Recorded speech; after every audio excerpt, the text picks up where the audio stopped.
সকলোকে মেথছ পাঠশালালৈ স্বাগতম জনাইছোঁ। আজি এই ভিডিঅ'ত আলোচনা কৰা হ'ব অষ্টম শ্ৰেণীৰ গণিতৰ দশম অধ্যায় মিশ্ৰ সূত ইয়াৰে অনুশীলনী 10.a 4 নম্বৰ পৰা আৰম্ভ কৰি পিছৰ কেইটামান প্ৰশ্ন। তো 4 নম্বৰত দিয়া আছে 8,000 টকাৰ বছৰি 5% সুতৰ হাৰে 3 বছৰৰ সৰল সুত আৰু মিশ্ৰ সুতৰ পাৰ্থক্য কিমান হ'ব দিবা। তো চোৱা ইয়াত আমাৰ মূলধন কিমান টকা দিয়া আছে 8,000 টকা আৰু সুতৰ হাৰ কিমান দিয়া আছে 5% আৰু সময় দিয়া আছে আমাৰ কিমান 3 বছৰ। তো এই 3 বছৰ সময়ৰ ভিতৰত আমি কি কৰিব লাগে 8,000 টকাৰ 5% মিশ্ৰ সুতত আমি মিশ্ৰ সুত আৰু সৰল সুতৰ কিমান পাৰ্থক্য হ'ব আমি এইখিনি উলিয়াব লাগে। তো দিয়া আছে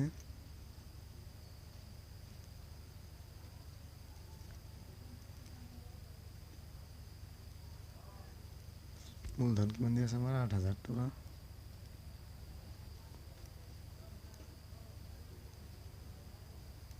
সুতৰ হাৰ দিয়া আছে আমাৰ কিমান 5% আৰু সময় দিয়া আছে 3 বছৰ।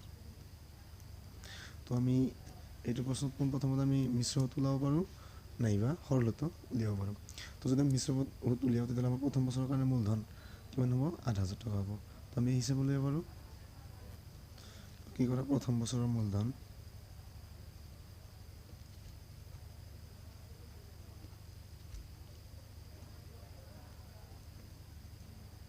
প্ৰথম বছৰৰ কাৰণে আমাৰ মূলধন কিমান হ'ব 8,000 টকা। যিহেতু আমি মিশ্ৰ সুত গণনা কৰি আছোঁ গতিকে আমি বছৰি বছৰি হিচাপে যাম 8,000 টকা। এতেকে প্ৰথম বছৰৰ সুত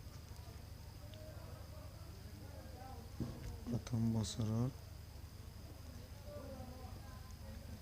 যদি আমি এক বছৰ হিচাপে গণনা কৰিছোঁ গতিকে আমি সৰল সুতৰ দৰে কৰিম PRT ডিভাইডেড 100। তো আমাৰ PM কিমান আহিব 8,000।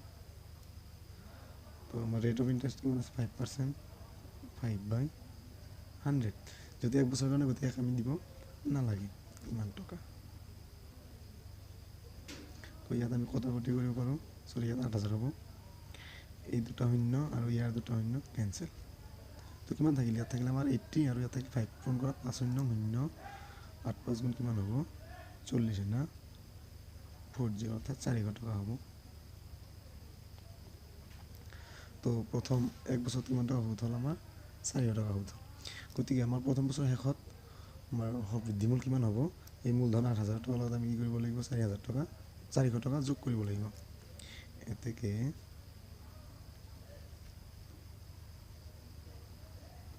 প্ৰথম বছৰৰ শেষত বৃদ্ধিমূল কিমান হয় বৃদ্ধিমূল কি হয় সুত যোগ মূলধন হয় না মূলধন যোগ সুত। তো আমাৰ মূলধন কিমান আছিল 8,000 যোগ সুত কিমান পালোঁ আমি 400 কিমান হ'ব যোগ কৰিলে 8,400 টকা।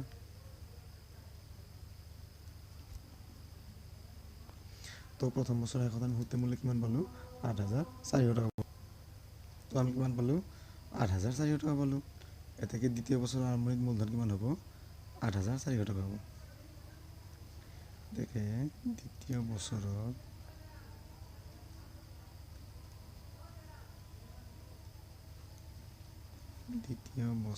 মূলধন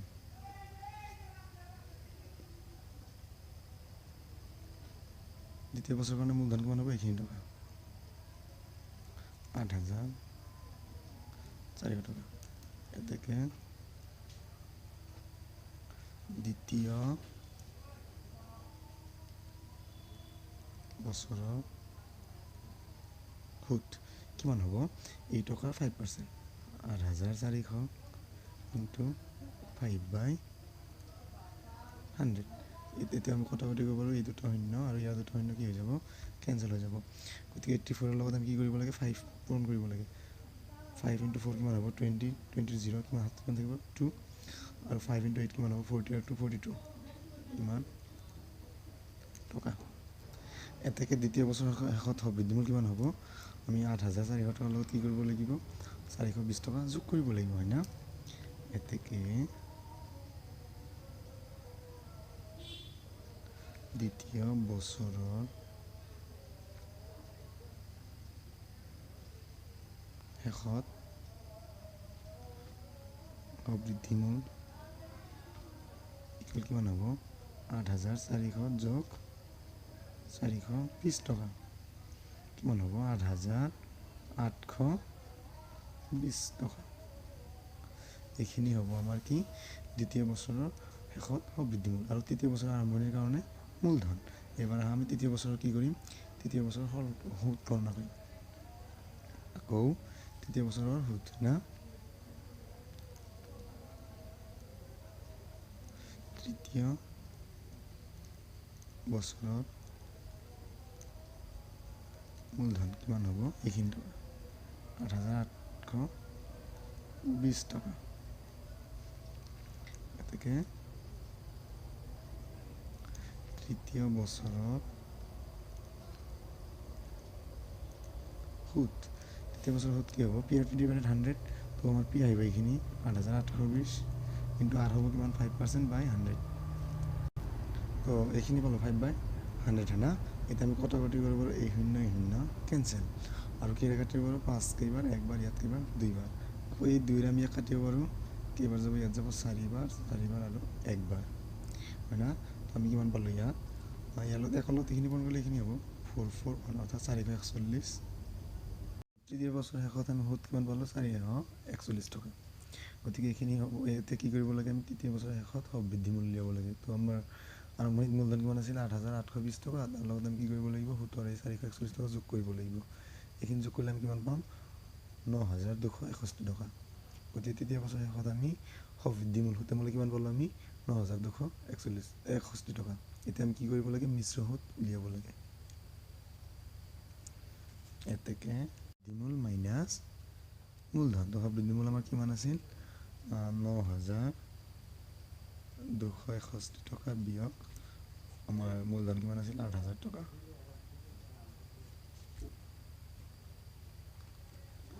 গতিকে ইয়াৰ পৰা এইখিনি গ'লে কিমান থাকিব ১,২৬১ টকা। এইখিনি পালোঁ আমি কি মিশ্ৰ সুত। এতিয়া আমাক কি উলিয়াব লাগে আৰু মই কৈছিল সৰল সুত নিৰ্ণয় কৰিব ন। গতিকে আকৌ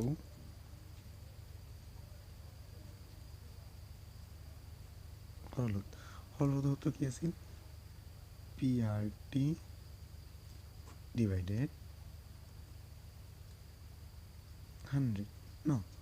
তো পি আমাৰ কিমান আছিল ৮,০০০ টকা সুতৰ হাৰ কিমান আছিল 5% কিন্তু সময় কিমান দিয়া আছিল আমাক 3 বছৰ দিয়া আছিল হৰণ 100। গতিকে এই দুটা শূন্য আৰু ইয়াৰ দুটা শূন্য কি হৈ যাব কেঞ্চেল হৈ যাব। তো কিমান থাকিল 80 আৰু 3 × 5 = 15। এইখিনি পূৰণ কৰিলে আমি কিমান পাম 1200। অৰ্থাৎ আমি সৰল সুত কিমান পালোঁ 1200 টকা। কিন্তু আমাক কুৱেশ্যনত কি কৈছিল মিশ্ৰ সুত আৰু সৰল সুতৰ পাৰ্থক্য ওলাব দিছিল ন। গতিকে মিশ্ৰ সুত আৰু সৰল সুতৰ পাৰ্থক্য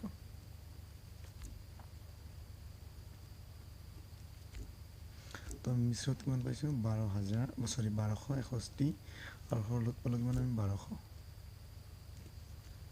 তো ইয়াৰ পৰা এইখিনি বাদ দিলে কিমান থাকিব 61 টকা। তো এইখিনি হ'ব এইটো প্ৰশ্ন সমাধান। আমাৰ সৰল সুত কিমান আছিল মিশ্ৰ সুত কিমান আছিল 1261 আৰু সৰল সুত আছিল 1200। ইয়াৰ পৰা এইখিনি বাদ দিয়ে কিমান থাকিব 61 থাকিব। এইখিনি হ'ব এইটো প্ৰশ্নৰ উত্তৰ। এতিয়া আহা নেক্সট প্ৰশ্নলৈ। 5 নং প্ৰশ্নত কি দিয়া আছে সুদ 6 মাহৰ মূৰে গণনা কৰিলে 12,৫০০ টকাৰ বছৰি 12% সুতৰ হাৰত 1.5 বছৰৰ মূৰত কিমান টকা হ'ব। অৰ্থাৎ আমি 12,৫০০ টকাৰ 6 মাহৰ মূৰে সুদ গুণি আমাৰ 12% সুতৰ হাৰত কিমান টকা হ'ব সেইখিনি আমি মূল্যে উলিয়াব লাগে হয় না। তো ইয়াত আমাৰ সুতৰ হাৰ কিমান দিয়া আছে 12% হয় না। তো ইয়াক সমাধান কৰা হয়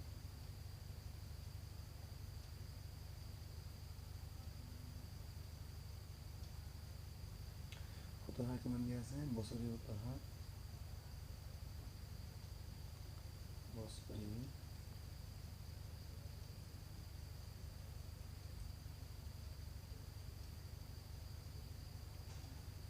বছৰিকৰ পইচা দি আছে কিমান 12%, গতিকে 6 মাহৰ মূৰে মূৰে গণনা কৰিলে কি হ'ব, ইয়াত সুতৰ হাৰ ইয়াত আধা হ'ব। গতিকে ছমহীয়া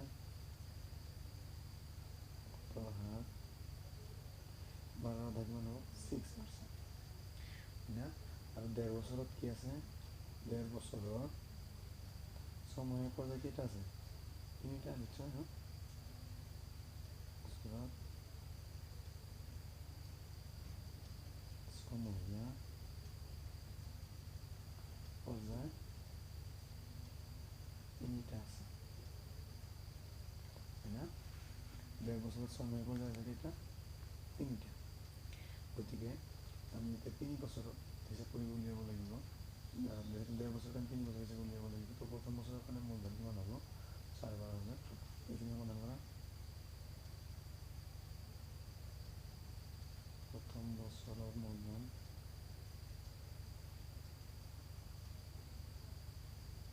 12,500 টকা। তাকে প্ৰথম বছৰৰ সুদ কি হ'ব, 12,500 টকা, কিমান পাৰ্চেণ্ট, 6%, 6 বাই এই দুটা শূন্য, এই দুটা শূন্য কি হ'ব, কেঞ্চেল হ'ব। গতিকে 125 লগত যদি 6 পূৰণ কৰোঁ কি হ'ব, 750 টকা। এইখিনি হ'ল আমি প্ৰথম বছৰৰ কাৰণে কি সুদ। গতিকে প্ৰথম বছৰৰ শেষত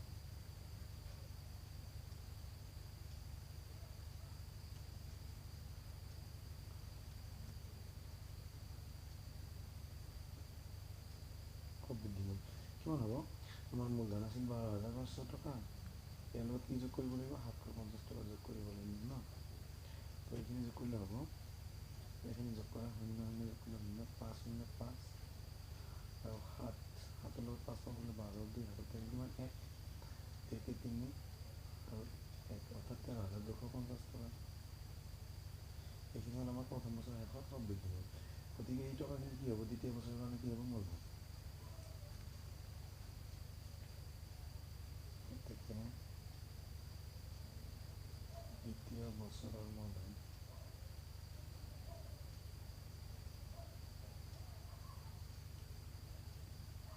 দ্বিতীয় বছৰৰ মূলধন কিমান হ'ব, 2 টকা, 13,250 টকা। হ্যাঁ, এটাকে দ্বিতীয় বছরের সুদ।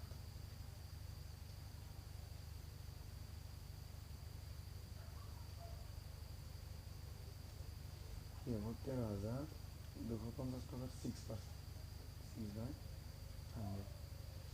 ইয়ার শূন্য, এর শূন্য ক্যান্সেল, 2 রে কাটিব মানে কেটে যাব, 3 বার 2 রে 5 বার, আর এই 5 রে এখানে কাটিব যেহেতু শেষত 5 আছে, 5 একবার, 5 এর কেটে যাব 2 বার, থাকিব 3 32 মাজত 5 বার 6 বার, 2 থেকে 25 মাজত 5 বার।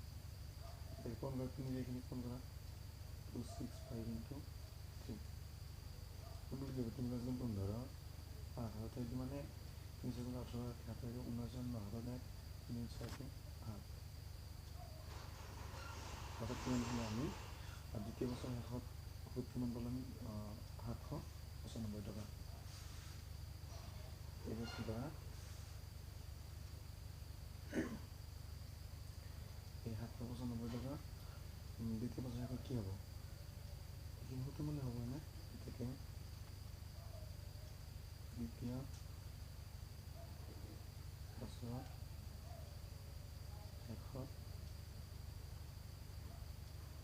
বৃদ্ধি মূল কিমান আহিব, মূলধন আছিল আমাৰ কিমান 13,250 সুদ কিমান পালোঁ আমি 795। এইখিনি যোগ কৰা 5 আৰু 0 যোগ কৰিলে 5, 9 5 14 4 হাততে আৰু 7 দিয়ে 9 10 0 হাততে 3 4 1